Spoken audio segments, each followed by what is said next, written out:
Alors aujourd'hui je vais vous présenter une grosse boîte Amerigo de Stefan-Feld, un odeur que j'adore. Alors dans Amerigo, pour la mise en place, il y a quand même pas mal de choses à faire. Il va falloir construire un puzzle pour créer le plateau. Alors le puzzle il est différent selon le nombre de joueurs. C'est indiqué dans la notice, hein, donc on utilisera plus de tuiles si on est plus de joueurs. Là j'ai fait une mise en place pour 2 joueurs. Donc il y a une règle fondamentale à faire quand on va poser les tuiles. Donc le tour, hein, c'est simple, je respecte juste ce qui est marqué dans la notice, mais pour la pose des tuiles, il va falloir toujours que les îles soient donc que les hexagones correspondent en faisant des lignes, pas les hexagones, les rectangles je veux dire. Si vous faites placer votre tuile comme ça, c'est interdit de faire ça, d'accord? Vous ne pouvez pas couper une île avec de la mer. Donc ça c'est possible, puisque je peux passer ici, d'accord? Ici ça n'est pas possible, et ça c'est possible. Voilà. Donc dans Amerigo, il y aura cette mise en place. On va mettre les marqueurs de tour, parce que ce jeu va se dérouler en 5 tours, et donc on retirera le pion qui dévoilera les manches restantes. Nous aurons un petit plateau à côté. Nous allons avoir des jetons pirates, ici, qui ont des drapeaux pirates. Donc nous allons tous les retourner, tous les mélanger, et en disposer 5 hop, pour la partie. Et il y en a un qu'on va retirer du jeu, face cachée, que personne ne voit.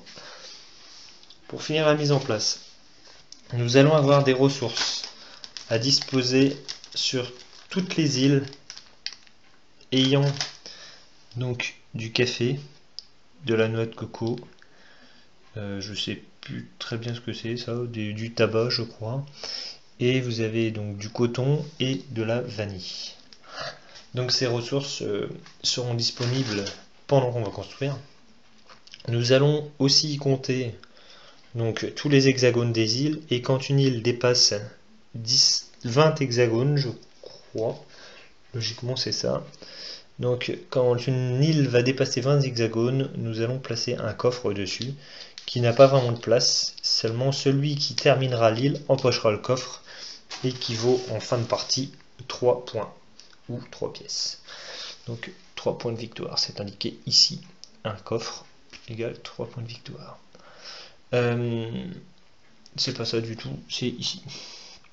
Voilà, donc ensuite, pour la mise en place de ce plateau là, nous allons avoir des tuiles avec des roues, donc nous allons en placer 8 sur le plateau, donc j'expliquerai à quoi elles servent plus tard. Nous allons avoir un marché à mettre en place par rapport au nombre de joueurs, donc à 3 joueurs nous en mettrons 2 de plus avec les symboles 3, et à 4 joueurs nous en mettrons 2 de plus avec les symboles 4. Chaque joueur va placer un pion sur cette piste là. Voilà. Et chaque joueur placera un pion sur la piste de score. Dans ce jeu, nous avons une tour à cube. Nous avons des plateaux individuels. Donc nous placerons 3 marqueurs. Une sur la piste de développement. Voilà, celle-ci. Sur la piste des canons pour se battre contre les pirates. Et sur la piste des pièces d'or pour avoir justement des pièces d'or, qui sont entre guillemets une sorte de joker. Nous allons avoir 2 bateaux, beaucoup de comptoirs, donc ça sert, moi j'appellerais ça plutôt des ports, mais ils appellent ça des comptoirs dans la notice. Nous allons avoir une série de tuiles, donc vous en avez plusieurs de même type, je les ai tous classés, donc ils valent tous le même nombre de points, j'expliquerai à quoi elles servent plus tard, c'est pour en fait développer sur les îles. Et nous allons aussi avoir un marché, donc pour avoir différentes tuiles, mais un petit peu spéciales. On appelle ça des tuiles neutres, qui ne sont pas à la couleur du joueur.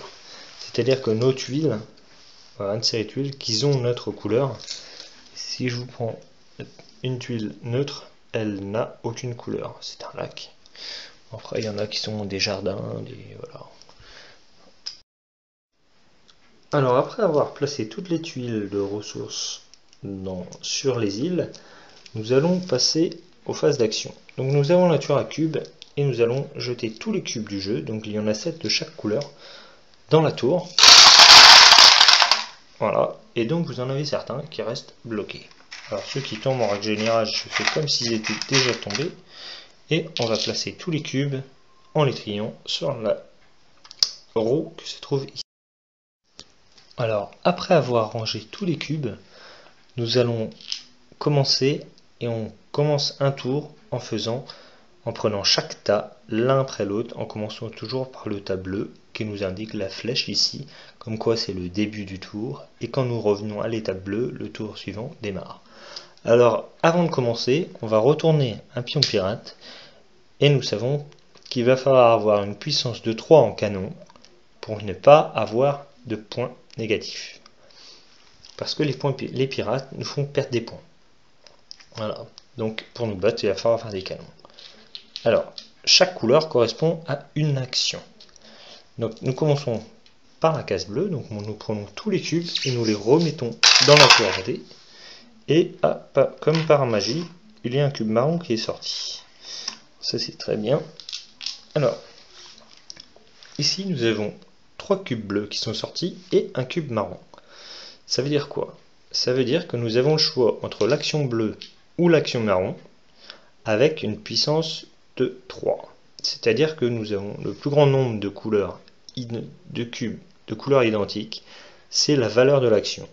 Et le choix des actions possibles, ce sont les différentes couleurs qui sont sorties. Là, nous avons 3 cubes bleus, donc nous avons une action bleue de valeur 3 ou une action marron de valeur 3. L'action bleue, c'est quoi? Nous avons, chaque joueur a 2 navires. Donc, comme nous avons 3 cubes bleus, on va dire que le premier joueur, alors j'en ai sorti qu'un, pour l'exemple, je vois pas d'intérêt. Donc nous allons placer nos navires, déjà sur les cases de démarrage, ce placement-là est gratuit. Ensuite, nous avons donc 3 déplacements. Nous pouvons les déplacer autour du plateau. Donc les grands hexagones sont des cases. Donc ça correspond à 1 déplacement, 2 déplacements et 3 déplacements, par exemple. Au début de partie, il n'y a pas grand intérêt à faire ça. Mais nous avons aussi les petits carrés qui correspondent à des cases. Donc nous pouvons très bien faire 1 et placer un comptoir. Voilà comment ça se procède. Donc après avoir placé un comptoir, on ne peut plus déplacer le bateau. Même si j'ai fait 1, je ne peux pas faire mes 2 autres déplacements. J'ai posé un comptoir, point. Le premier comptoir posé sur une île, donc chaque île est différente, rapporte 3 points de victoire. Donc là, le joueur rouge ayant placé le premier comptoir de cette île-là, récupère 3 points de victoire. Donc il a un deuxième bateau et il va faire les 3 actions avec son deuxième bateau aussi.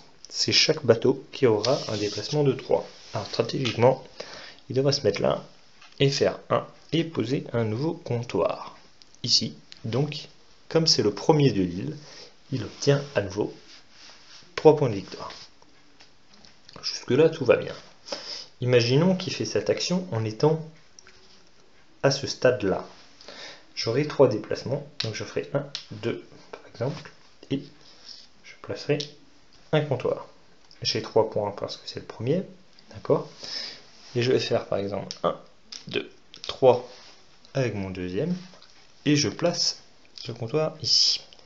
Étant donné que c'est le deuxième comptoir, je n'obtiens pas de point de victoire, parce qu'il y en a déjà un sur l'île. C'est exactement pareil avec les joueurs. Un joueur différent, s'il avait posé un comptoir, imaginons que le joueur jaune arrive là et qu'il pose un comptoir comme je viens de le faire, il n'aurait pas de point de victoire parce que le joueur rouge avait déjà placé un comptoir avant lui sur l'île. D'accord. Donc voilà, ça c'est l'action bleue. Une fois que tous les joueurs, à tour de rôle, donc dans l'ordre du tour est déterminé par la hauteur, donc ce serait le joueur jaune, là qui jouera en premier, on va dire, hop, enfin ça dans la règle de l'art que là c'est le joueur rouge. Donc une fois que tous les joueurs ont fait, nous allons remettre les cubes dans leur case correspondante, et comme nous avons fait l'action bleue, nous allons prendre les noirs et les mettre dans la tour à cubes. Hop, nous reprocédons exactement de la même manière.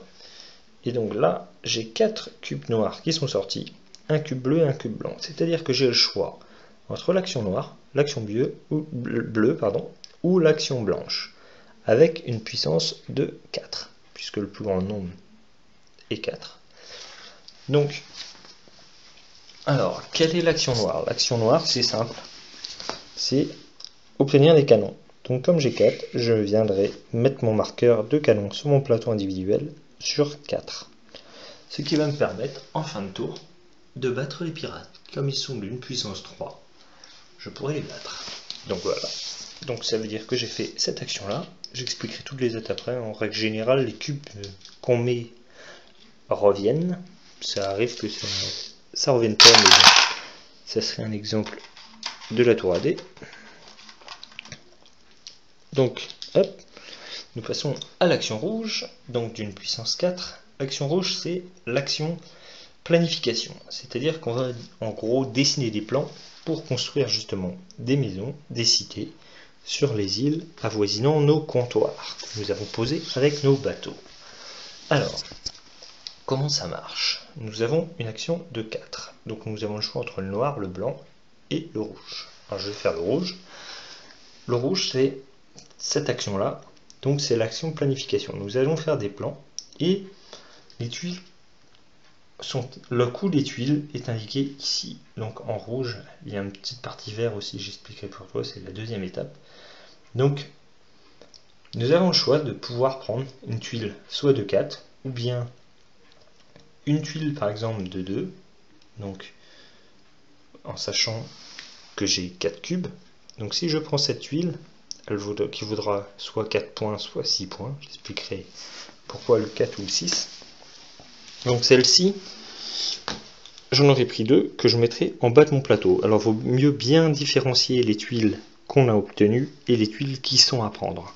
Parce que nous avons des tuiles individuelles à notre couleur. Donc là j'ai utilisé 2 points d'action pour prendre cette tuile, en sachant que je ne peux prendre qu'une seule tuile dans ce marché-là. Je ne peux pas en prendre plusieurs. Par contre, je peux prendre autant de tuiles que je veux dans mon marché. Alors, ils ont des formes différentes. En revanche, le nombre de points est identique sur toutes les tuiles. Ça sert juste à prendre de la place et prendre plus de volume sur l'île de façon à pouvoir la compléter plus vite. Alors, donc j'ai dépensé 2, donc je pourrais très bien prendre cette tuile-là et cette tuile-là. Bon, je ne vais pas prendre celle-là. On va dire que je vais prendre celle-là. Donc je dépense mes 2 points restants. Et donc j'aurai fini mon action. Donc ces 3 tuiles-là m'appartiendront. Je peux en prendre autant que je veux. Enfin, qu'il m'est possible d'en prendre dans mon stock. En revanche, je ne peux en prendre qu'une seule dans ce marché. Ça, c'est plutôt important. Alors, une fois cette étape terminée, nous allons à nouveau replacer les cubes. Nous prenons les cubes marrons, nous les mettons dedans tout en haut, et il y a donc du marron et du rouge, une puissance 6. Alors, on va prendre le marron. Le marron, je vais avancer mon marqueur de la piste de développement de 6 cases, correspondant au nombre de cubes qui sont tombés. 1, 2, 3, 4, 5, 6. J'aurais pu faire l'action rouge une nouvelle fois avec une puissance de 6 ce coup-ci et prendre une tuile plus puissante que tout à l'heure. Voilà. Vous voyez, donc il y a parfois des choses qui arrivent. On se dit c'était bien et en fait il y a mieux après. Alors, quand nous avançons notre marqueur, donc là je l'ai avancé de 6 cases et j'ai atteint un des nombres de points de victoire, ça je l'obtiendrai en fin de partie. Mais ça me permet aussi de prendre une tuile développement. Les tuiles développement, c'est les bonus. Donc elles sont ici. Et donc le premier, donc c'est dans l'ordre du tour. Hein. Donc le premier joueur joue, après le deuxième, le troisième. Donc il va avoir une tuile bonus. Donc ici par exemple vous avez un bonus où vous avez x1. Donc j'aurai 8 déplacements pour déplacer un de mes bateaux. C'est-à-dire que je vais pouvoir le déplacer très vite. Vous avez après ici plus 1 pour le déplacement de bateau et plus 1 pour la phase de programmation. Donc l'action rouge que j'ai expliqué précédemment. Ici c'est plus 1 justement pour le développement que je viens de faire, plus 1 pour la phase de construction, je n'ai pas encore expliqué. 7 points de victoire, donc 2 points de pirate pour tous les autres joueurs pendant la partie. C'est-à-dire que si je prenais cette tuile là, que je vais prendre par exemple, c'est un truc bien pourri, que je vais placer sur mon plateau individuel, où vous avez un nombre limité de tuiles possibles à prendre. D'ailleurs, vous ne pouvez pas aller plus loin que ça de toute manière. Donc là, en prenant cette tuile, tous mes adversaires auront un malus, donc c'est infini, c'est indiqué ici. Ils auront un malus de pirates, donc ils devront avoir 2 pirates de plus que les 3 demandés. D'accord? Donc, ça veut dire que les autres joueurs devront avoir 5 pirates. Moi, je n'en ai besoin que de 3 parce que c'est pour les autres joueurs, pas contre moi. Et ensuite, c'est d'avoir 5 pièces et de diviser par 2 le nombre de pirates à chaque fois. Donc c'est infini. Quand vous avez le x1, ça marche une fois. Quand vous avez infini, c'est à chaque fois. Donc une fois cette étape faite, nous recommençons. Nous allons prendre les verres. Alors, vous avez ce qu'on appelle un tirage. Voilà ce que nous a sorti la tour D. Donc vous avez le choix entre l'action noire, l'action rouge, l'action verte ou l'action blanche au niveau 3. Donc l'action verte, c'est quoi? C'est qu'on va construire ce qu'on avait préparé avant avec l'action rouge sur les îles. Alors, comment on construit? J'ai 3 de construction au niveau. Donc ici, j'en ai une de 2 et une d'autre de 1. Donc on va dire que je prends cette huile-là et celle-ci. Nous avons le droit de construire en étant toujours adjacent à un de nos comptoirs. Donc, imaginons que je construise ici. Donc j'ai le droit de recouvrir cette tuile-là. Du coup, je la récupère parce que ce sera une construction que j'ai faite. Et j'en ai une autre, donc je pourrais très bien la mettre là ou la mettre ailleurs, sur une autre île. Donc là, j'aurais fait mes 3 points de construction.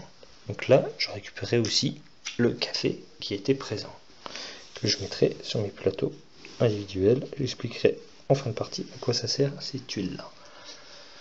Alors, j'obtiens combien de points? Parce que comme vous pouvez le voir, vous avez 1 ou 2 points, ou 4 ou 6 points. Alors, je vais les mettre dans le bon sens pour que ce soit plus lisible. Celle-là, je ne la bougerai pas. Voilà. Donc, alors ici, j'obtiendrai 1 point parce que c'est une île où il n'y a pas de coffre. Donc, quand je les compte, je la retourne et je me mets 1 point. Voilà. Ici, cette tuile-là me rapporte 6 points. Donc, comme vous le voyez, c'est une tuile neutre.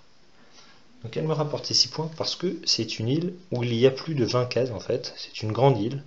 Et donc, où il y a un coffre. Donc, cette huile-là va me rapporter 6 points. Je vais la retourner. Et elle me rapporte 6 points. 1, 2, 3, 4, 5, 6. Alors, imaginons qu'un autre joueur ait fait un comptoir ici. Je ne peux pas me déplacer en passant par son comptoir. Et ce joueur-là ne pourra pas non plus traverser une des tuiles de ma couleur. Je m'explique. Imaginons que je construise cette tuile-là, là. Le joueur jaune, avec son comptoir, ne pourra s'étendre que sur cet hexagone. En revanche, si j'avais construit mon terrain neutre ici, le joueur jaune peut très bien se déplacer ici et faire son bâtiment là parce qu'il est adjacent à un comptoir. Donc les tuiles neutres ne bloquent pas les joueurs. En revanche, les tuiles de votre couleur bloquent les autres joueurs. Donc ça, c'est une petite stratégie de façon à empêcher votre adversaire de s'étendre et le bloquer. Donc une fois cette étape faite, donc ça c'était l'action verte, construire les bâtiments que nous avons programmés avant. Hop, nous allons passer donc à l'action jaune, qui est l'action du marché. Donc je procède toujours comme si je faisais un tour. Je trouve que c'est beaucoup plus clair. Donc là, vous avez 4 cubes jaunes, c'est le plus grand nombre de cubes. Vous avez le choix d'une puissance de 4 pour l'action marron, verte ou jaune. L'action jaune, c'est aller au marché. Alors, pour aller au marché, donc nous avons 4 de valeur d'achat. Donc si j'avais cette huile sur mon paravent avec l'action développement, j'aurais eu 4, 5, 6. C'est-à-dire j'aurai une valeur d'achat de 6. Et donc je vais pouvoir acheter autant de tuiles que je le peux au marché. Sachant que ça commence toujours par le premier joueur. Donc la piste lors du tour est indiquée ici. Je l'expliquerai plus tard. Alors, j'ai 4 d'achats, donc je peux très bien acheter par exemple cette tuile et cette tuile.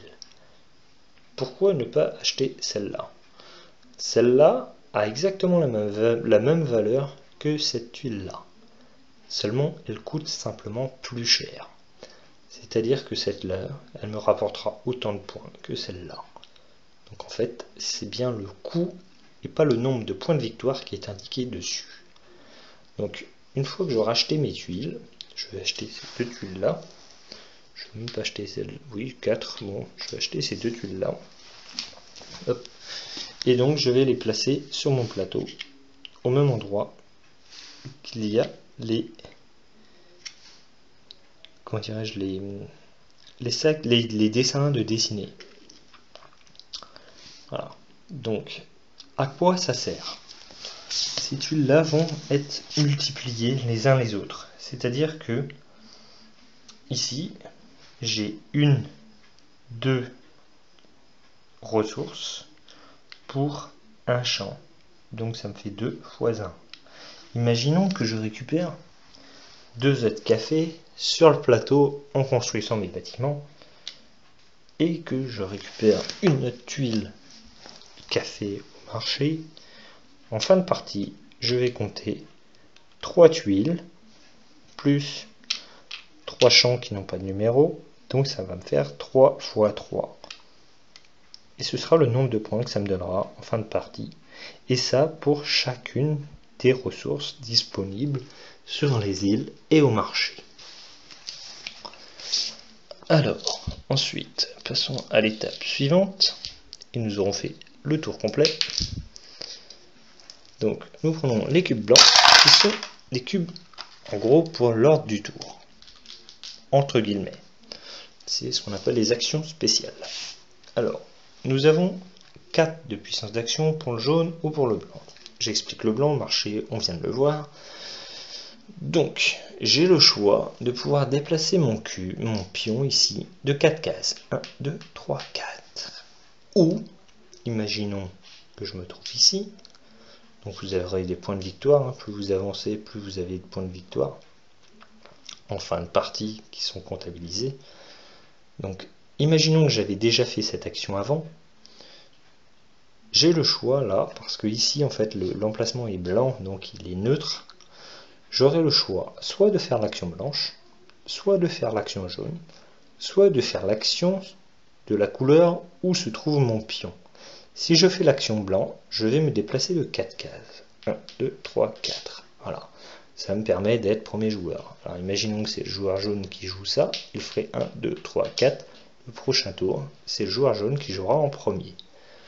S'il est déjà là, ou là, c'est tout pareil, il a le choix soit de faire l'action blanche, soit de faire l'action marron, soit de faire l'action jaune, une valeur de 4. S'il était là, au lieu de pouvoir faire l'action marron, il pourra faire l'action verte. Donc ça détermine vraiment la couleur. Si vous arrivez en bout de piste, vous avez un petit jeton comme ça. Donc ça veut dire que ça vaut 15 points. Et que quand vous aurez un cube blanc, vous aurez le choix de l'action que vous voulez.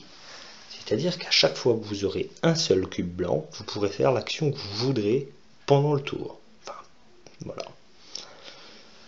Donc, une fois cette étape réalisée, nous avons fait un tour. Donc, nous procédons à une sorte de décompte. Donc, tous les gens qui n'auront pas obtenu suffisamment de points de pirate perdront un point de victoire par point de pirate qu'ils n'ont pas obtenu. C'est-à-dire, ici, je suis à 4 canons. Donc je vais descendre mon marqueur de 3 parce que il y a 3 pirates à combattre. Donc je descends mon marqueur de 3. 1, 2, 3. Tous les joueurs en font de même. Mais imaginons que j'étais à 2.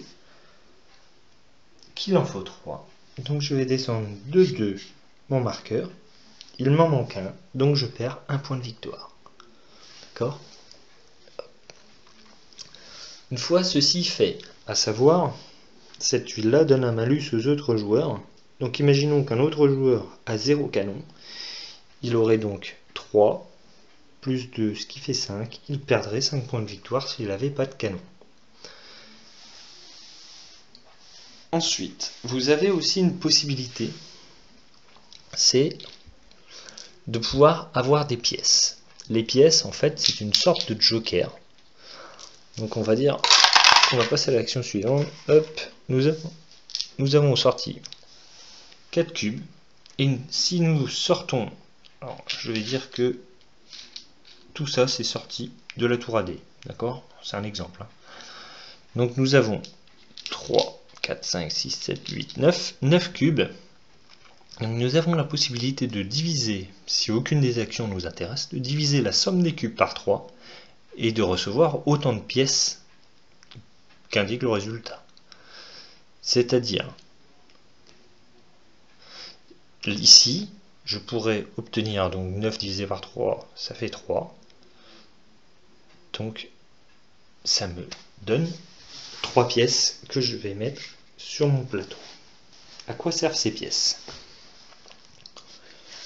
Je peux très bien, lors d'une action comme celle-ci, alors j'ai relancé les dés et j'ai donc la possibilité d'avoir 4 canons par exemple. Je peux prendre donc mes 4 canons et je peux dépenser par exemple une pièce pour en avoir une plus. Ou, lors de la phase construction, puisque nous avons la possibilité de faire du vert, du 4, je peux dépenser une pièce pour faire l'action verte, mais d'une puissance 5, ou 2 pour en avoir d'une puissance 6. Donc c'est vraiment une sorte de joker qui nous permet de mixer et d'avoir des actions plus fortes à certains moments.